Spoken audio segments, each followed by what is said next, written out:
Hey guys, today I'm going to be showing you how to create an emote.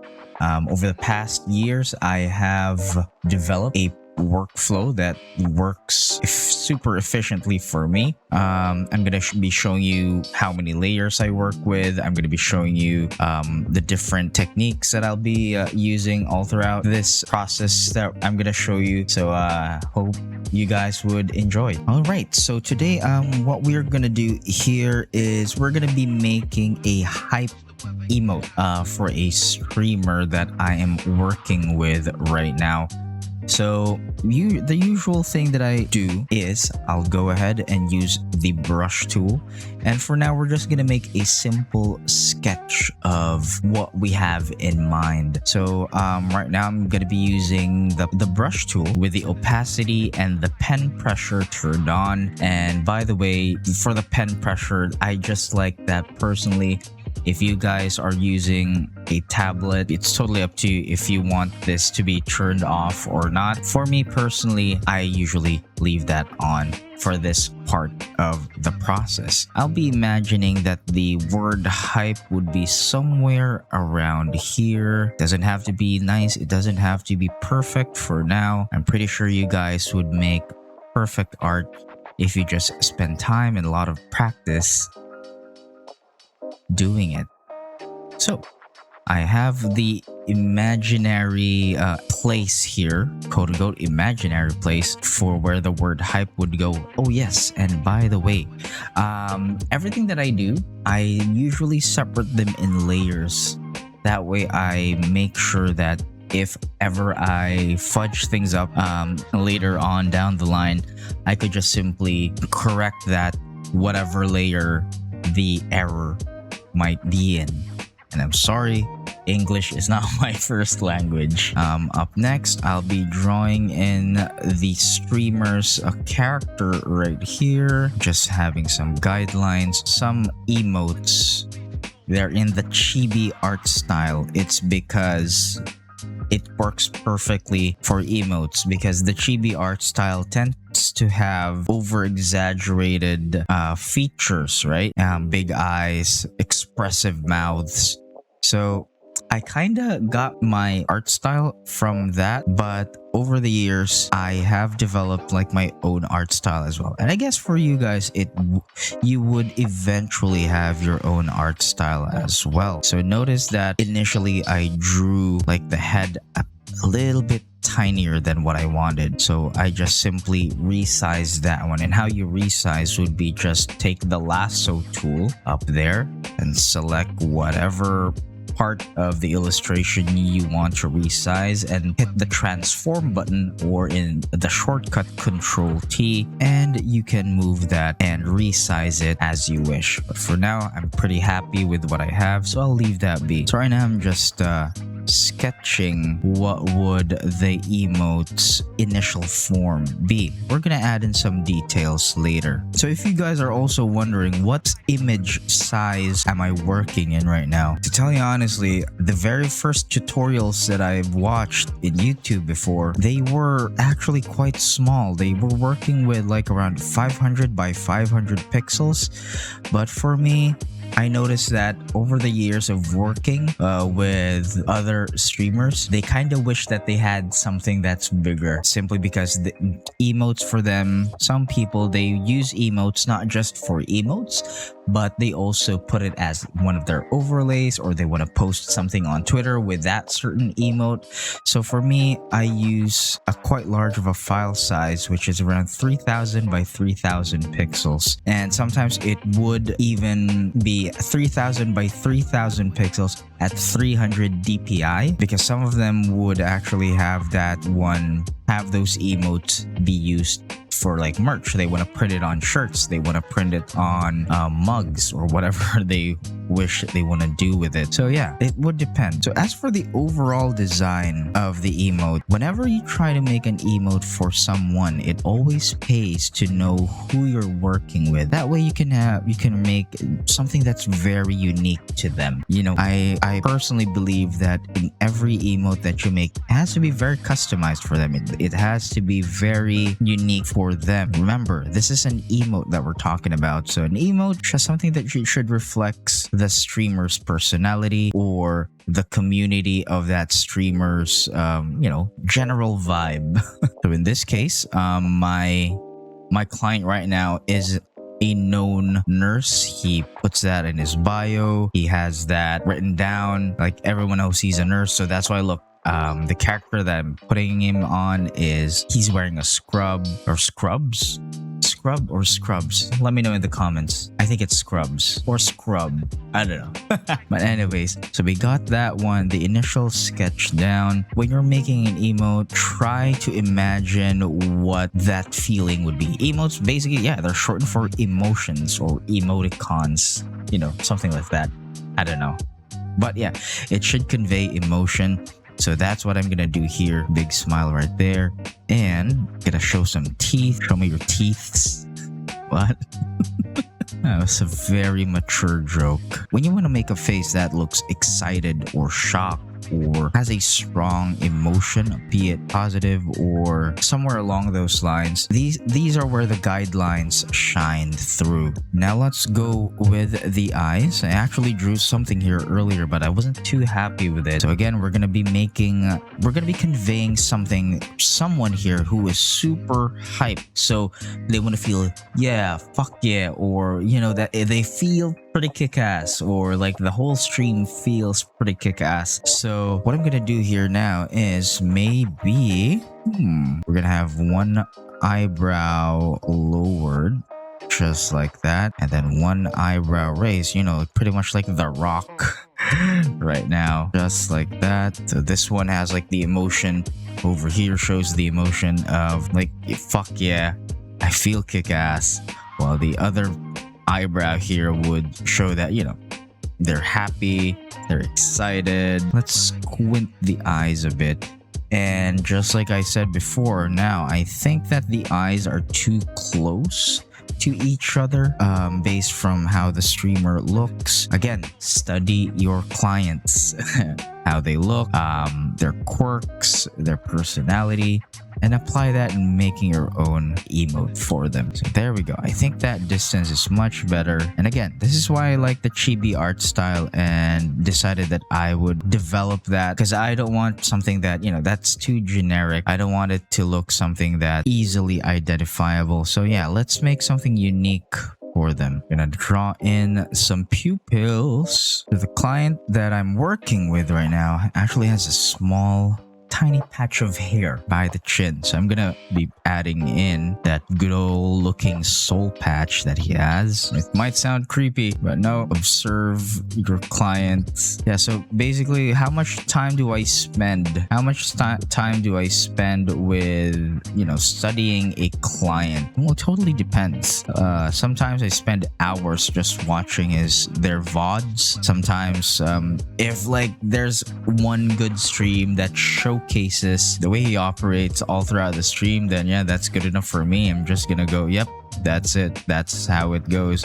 Or if it's someone that I know personally or I've been following myself, it would be much easier for me to make something for him or her. All right, so right now I think we got it done. We have the basic shape, and usually what I do is for now I just eyeball it. Like if I zoom out, if I imagine this like as a Twitch emote, would it be very visible, or would it be, can I easily know that, yep, that is a guy that's raising his fists up in the air? And right now I honestly think no. So what I'm gonna do here is, again, the lasso tool, Control T, and then I just resize him just a teeny tiny bit right here. There's gonna be overlap with where the word hype would be, but that's okay.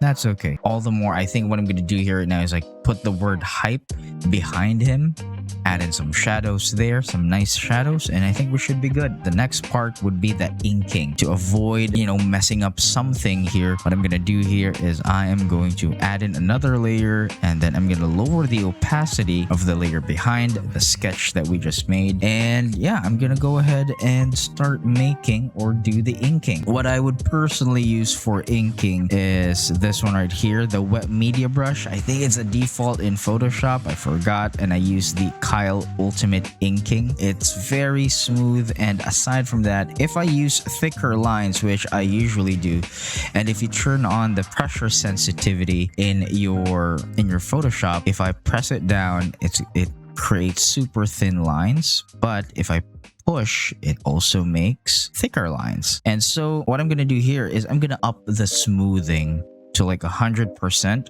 totally up to you. If you have super stable hands, well, good for you. Good for you. Use that gift. That's the good thing about like having a sketch pre-made before you do like the inking. I've seen tons of other artists, they don't even need to sketch. They're super good. They don't need to make a sketch first before they make the final shape or the final outline of their illustration. But that's just not me. One thing about having a sketch initially is you can start anywhere where you most feel comfortable. For me right now, it's drawing the eyes. Alright, so we're done with the eyes. Now we're gonna go with the mouth again. Super big, happy smile. Remember, this guy is hyped. And yeah, for the smoothing, I set it to 100%. That way, if I ever make small shakes, just like that, look, it's still relatively smooth, Because if I turn that off and do that same shaking, it's going to be much more squigglier, rougher, squiggly, more squiggles, yes. So now we're going to draw in the shape of the head. And boys and girls, I cannot tell you enough, Control Z is your friend. And so this is the fun part about, or this is like the thing I like about this type of brush. Creates super smooth, thick and thin lines depending on the pressure that you put in your pen. And it just creates this cartoony, comic book styled outlines, And I personally, that's the look that I developed. Again, I was super influenced by the chibi art style, but then decided to like, I could make, my own style. And you guys should do the same thing. Create your own style, have your own look. Don't be afraid to experiment in whatever feels like it looks good for you. Aside from like making good art, that's what's gonna make you be unique, distinguishable in this field, because there are a lot of artists out there. Don't be afraid to do that too. Back then I was like super concerned. I was super worried back then that, oh no, this doesn't look chibi enough. But then which was a good thing, because eventually I made my own style. And there we go. We now have our ink. There is this thing that I do where I would check if the proportions are right, because while we draw something, we might not notice it, but sometimes the thing that we're drawing might be skewed a bit to the left or a bit to the right, and we just don't notice it because we're the ones making it. And so we need a different perspective sometimes, and I think that works with life as well. But yeah, we do need a different perspective. So what I'm going to do here is I'm going to select the layer of the inking process that we've done, press Ctrl T, and then I'm just going to flip it horizontally. And look, there is a slight skew over to this direction right here. So what I'm going to do here is I'm just going to press Ctrl and then tap on this boxy thingy here. And then I'm just gonna skew it just so slightly, and there we go. Now it looks more proportional compared to what we had before. And so I'm just gonna press Ctrl T again, and I'm gonna flip it back to its original form. Up next, if there is, I am going to look for imperfections or errors in my inking. Maybe there's some things here that weren't inked properly. Okay, so just like this one, right? Where in his beard, you can see that this line here is much thicker compared to this. So what I'm gonna do is just gonna make some minor adjustments right here. I know that those are like super small details which you can save time by just simply ignoring that, but for me, I can't unsee it personally.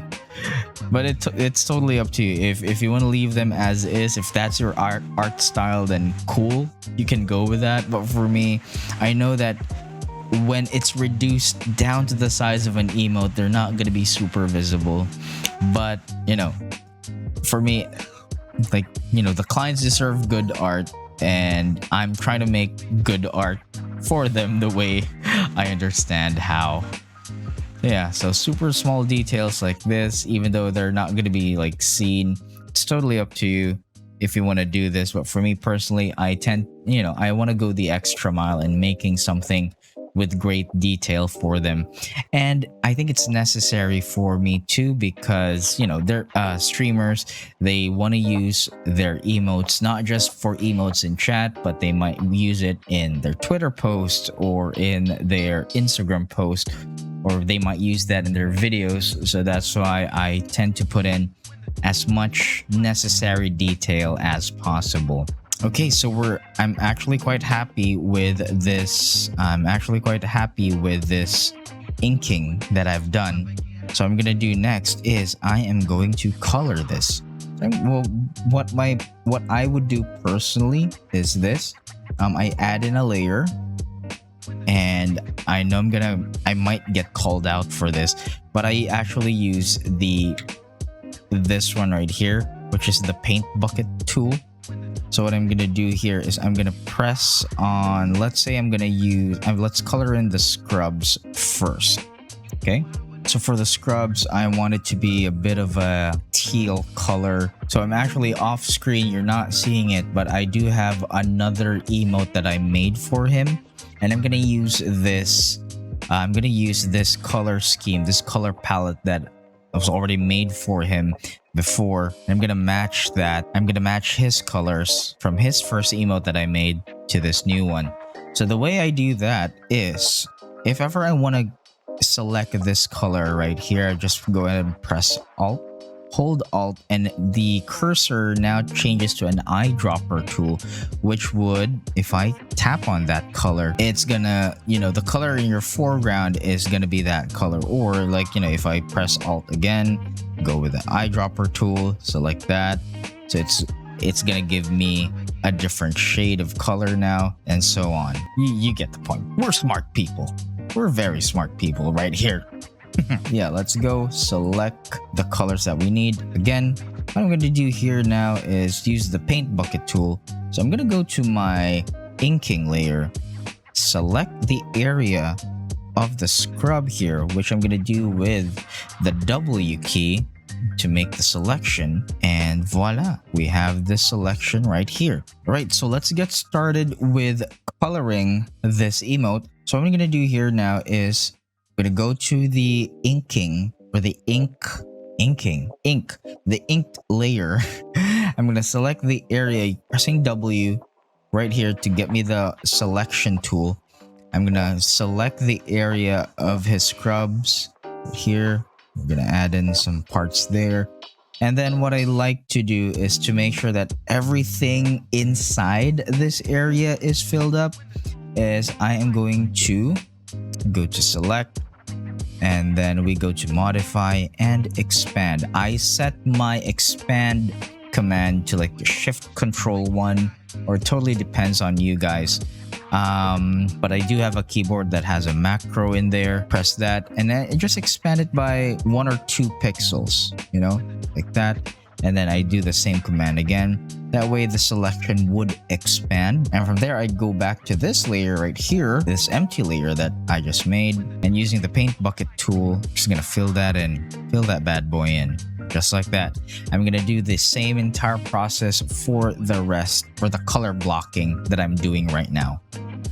For the hair, I'm using a light grayish color, and that's gonna make sense. Like his hair is black, but this color choice that I have for him would make sense later on, because what we're doing now is just simply called color blocking, which basically just means that, you know, we're adding in the basic shade of colors in. Now there will be times that the selection tool would miss parts of the drawing right here. That's fine. So what we're gonna do here is we're gonna go to our good old trusty brush tool, and we're just gonna color that one in. Easy. So we now have the basic coloring. So what I tried to do here as well, a neat trick that I've learned is that I actually make the ink colors here, the outlines, any color but the color black. For me personally, the color black, especially on like super small images and super small formats, and my drawing style, my art style, it tends to look muddy, it just looks muddy. It doesn't look super well defined. I know that a lot of other emotes would use a black outline, and that's totally fine, but for me personally, I don't. So what I do here usually is I right click on the inking layer, just go to blending options, and I do a color overlay. That way the outlines doesn't necessarily become color black. Instead I use like a dark brown or even something like a dark red or tangerine color, anything that's just not black, because again, for me personally, it just looks very muddy, it looks very flat and bland. You know, like right now, if I use this one right here, like a super dark brown, and it looks instantly much better. It pops out more, both on the Twitch light and dark theme. I don't know who uses light theme, but certainly not me. And a billion other people. But yeah, you know, totally up to you. Right now we're done with this. So what I'm doing here now is maybe a luxury that you can afford, maybe not, depending on your RAM and processor.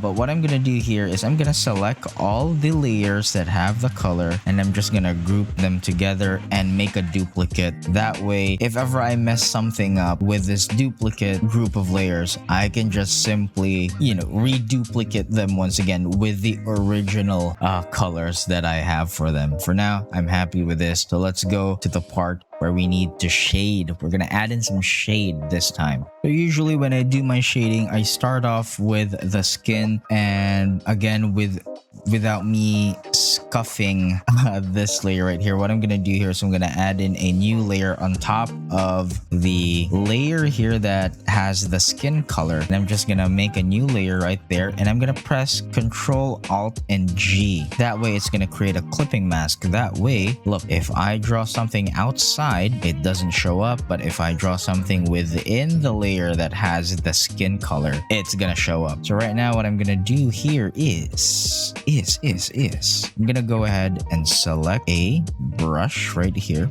Usually it's the soft round brush. I'm gonna turn off the pressure tool, the pressure sensitivity, and turn on the opacity, and most importantly, I'm gonna set the blend mode of this layer to multiply. That way we can now start shading parts of the skin color right here. Next thing you gotta ask is, where is the light gonna be coming from? So for me, the light is gonna be coming from the upper left side right here. So the shadows are gonna be at the bottom right here, below his head right here, and parts of the arm right here. So I think I'm gonna cover that in a different video, but for now, let's go ahead and make the shading. So the best practice that I've learned so far, learning from artists, when you start shading, start in big general shapes.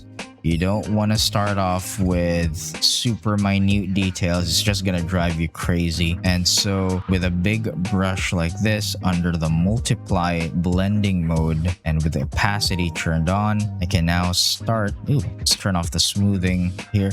I can now start with shading like that. So the reason why I turn on the opacity and set it to multiply is that way I can make multiple passes and play around with the intensity of the shadows, the shades, we're throwing in lots of shades right now. Just like that. And if I want an area to be darker, I can just make multiple passes on the brush stroke right there while keeping the others still relatively shaded but in a lighter tone, just like so. And if I'm happy with that, I move on to like smaller areas right here. And again, I'm doing everything right here on the layer that's on top of the skin tone color. And I'm using the, again, the lasso tool to help me select super specific areas where I want my shading to be in. Right there, less lights passing through here in this part, so I'll make that a bit darker. Actually, I'm not happy with this, so let's go correct some of the selection areas with selected areas there. I actually don't like this. I actually don't like this part, so you know what, let me remove that. That's one good thing about like having a separate layer for these types of shading. That way I can just erase that. There we go. Just gonna add in some highlights there later. It doesn't work well with what we're making now. Right, up next, we're gonna do the same exact process, but this time with the scrub or scrubs. I still do not know what it means or how to say it right. For the scrub, I am using the eyedropper tool again to get the original shade of the scrub, and then I'm just gonna set it to a darker color right here, make a new layer, and then again, Control-Alt-G to make the clipping mask, and we're gonna shade accordingly, make it a bit darker. That's too light, just like so.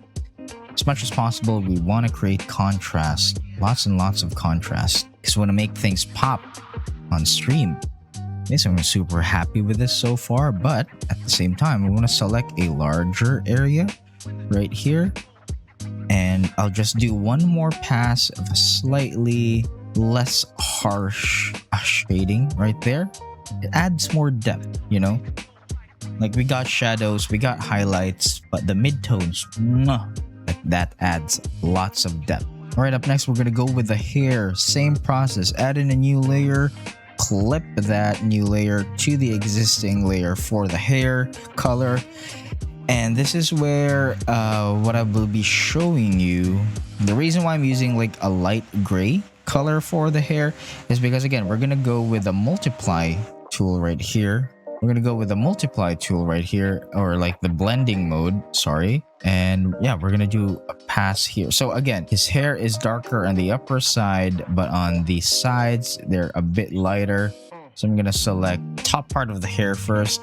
And this I'm not going to be using like, again, we're avoiding super dark colors here. So what I'm going to do here is we're going to do a bit of color theory, color temperature theory right here, which I'll maybe explain in another video, but I'm going to be using this, like a dark blue shade right there. And we'll just take note of the shadows. Again, shadows should fall on the left side here, because light is coming here from the, no, not left side, but right side.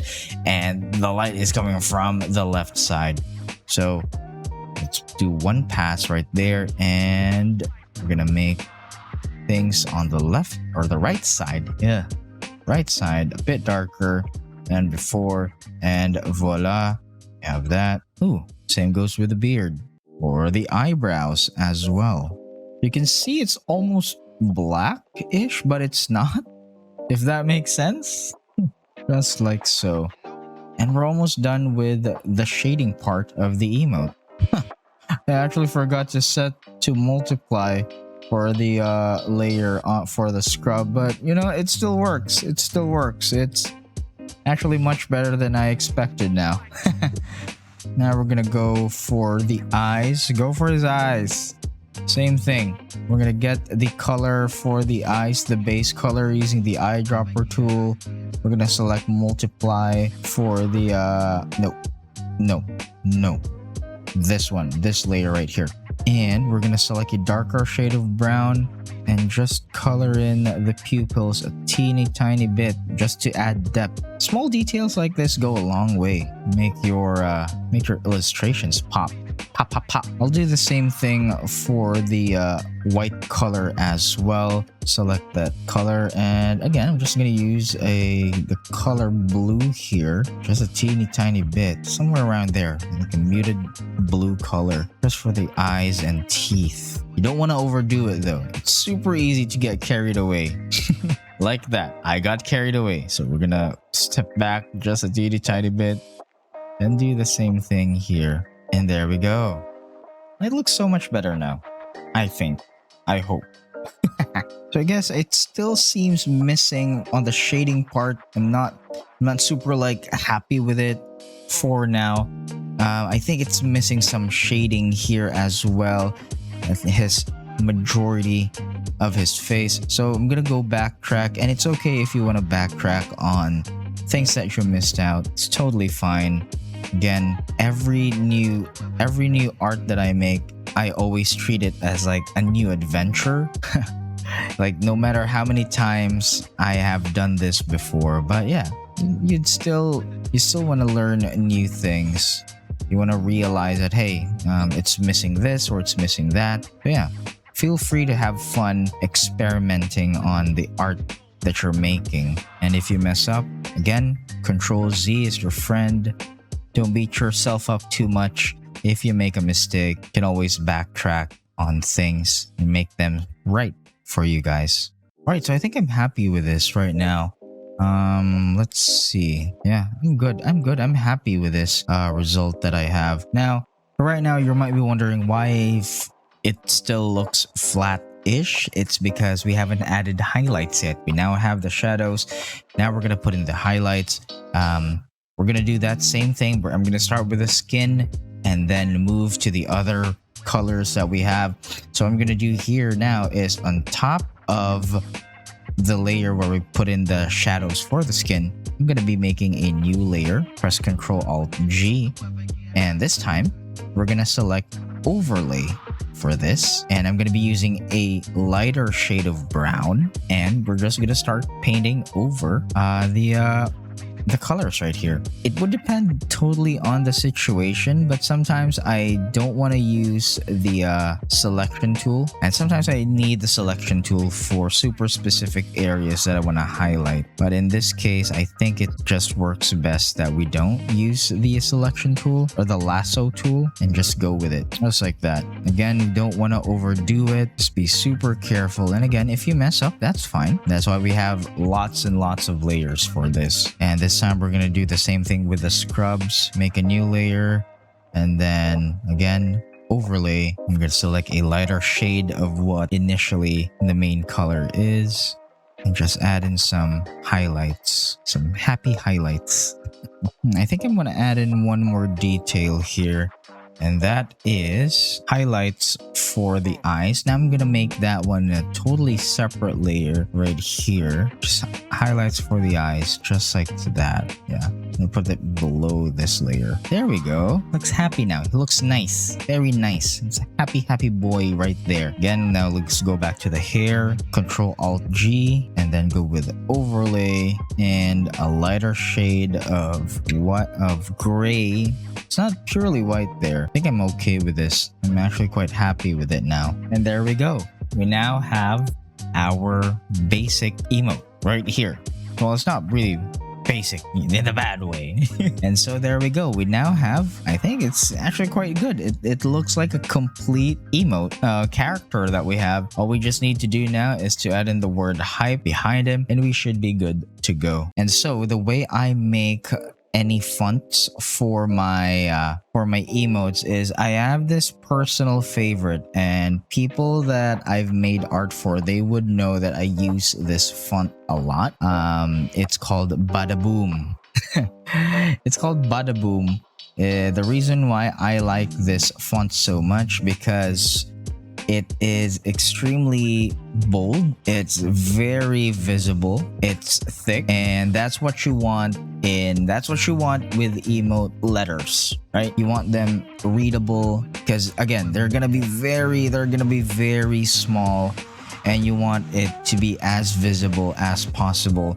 A tip that I would give you guys right now is make the words short. You don't want super long words for your emotes. That way it's easily recognizable. People can tell the shapes of the letters, and again, you want it to be the words should be like as short as possible. That way we can make thicker, more bolder letters. Right now we're just gonna type in the word hype, maybe some like 2 exclamation points right there, and we are going to make that bigger. Oops, I actually need the word hype behind the layers for the color, and I think it's still too small. So what I'm gonna do here is I'm just gonna modify the shape of the words or the letters here, just like that. So here we go. So we now have the word hype, but I wanna distort this word just a tiny bit, you know, like maybe form an arch right here, just a teeny tiny bit. So under the text tool right here, we have, of course we have to make sure the word selected. We have this one right here, which is the warp text option, where we can make an arc just like that. That's too much of an arc. Just a slight arc would be fine, just like that, and we'll just adjust it accordingly. Again, you don't want to overdo things, just like that, and we should be good. Now, aside from this font style that I personally like because it's bold, it's easily recognizable, the font color matters a lot as well. So what I'm gonna do here is I'm gonna do the same technique that I did when I added shading and highlights. I'm just gonna make another layer right here, Control Alt G, and then I'm gonna go to the gradient tool right here, and that's like Shift G until you see this gradient tool, and I am going to select a gradient for this. Now I do know that this client of mine, his color theme is yellow and gold. So that's what I'm gonna do here. I'm just gonna select a light shade of yellow that slowly gradients to a darker shade of yellow, almost to an orange at a point. Just gonna select that, and with that I'm going to just make a gradient just like that. So why is color super important in a font? Because again, you want it to be readable in chat. Now right now, honestly, it's not super visible, right? Because of like the super light shading up top, but then it gets better as we move down the word. So another trick that I've learned here is the way words can easily be read in Twitch is I go to blending options, I click on stroke just like so, and then what do we have here? We have a yellow-ish color right there. So what I'm gonna do here is I'm gonna make a darker yellow for the stroke, and then just increase the size there, and there we go. It's super readable now. It has good contrast. From experience, it's gonna look good both in the light theme and dark theme. It's gonna look good in the light theme with the help of these outlines right here with the stroke that we had. What? That doesn't sound nice. We had a stroke, but at the same time, it's gonna look good on the dark theme because with the help of the lighter shade of yellow that we have. I think we look good here. I think I'm happy with this. And so yeah, we have our hype emote right here. It looks good. I'm very happy with the outcome, how it looks like right now. So guys, thank you so much for watching. I will now be posting more often on how I make emotes, how I make other stream elements for future clients that you might have. So guys, please do hit that subscribe button. And yeah, I'll see you around again soon. Bye-bye.